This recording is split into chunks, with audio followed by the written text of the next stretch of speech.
People across Wales have seen the tragic scenes of people, mostly Rohingya women and children, fleeing violence in Rakhine.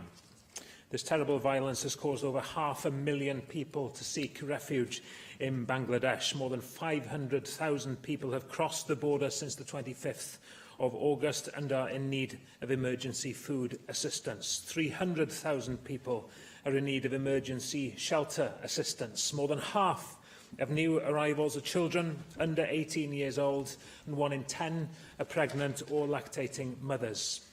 In Cox's Bazar region in southern Bangladesh, the local communities are struggling to cope with the displacement of people. Families are living in makeshift shelters on the side of the road or in overcrowded public buildings with no clean drinking water, toilets or washing facilities. Water provision and health services are stretched to breaking points. Food is scarce and many people are reliant on aid to feed their families. Some are surviving on just one bowl of rice a day.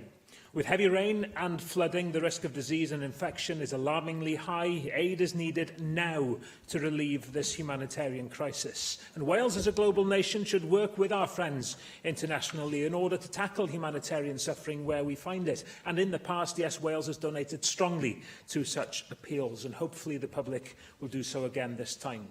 So please donate by texting HELPY to 70000 to donate £5, an amount that could provide a family with clean water for a week, or go to dec.org.uk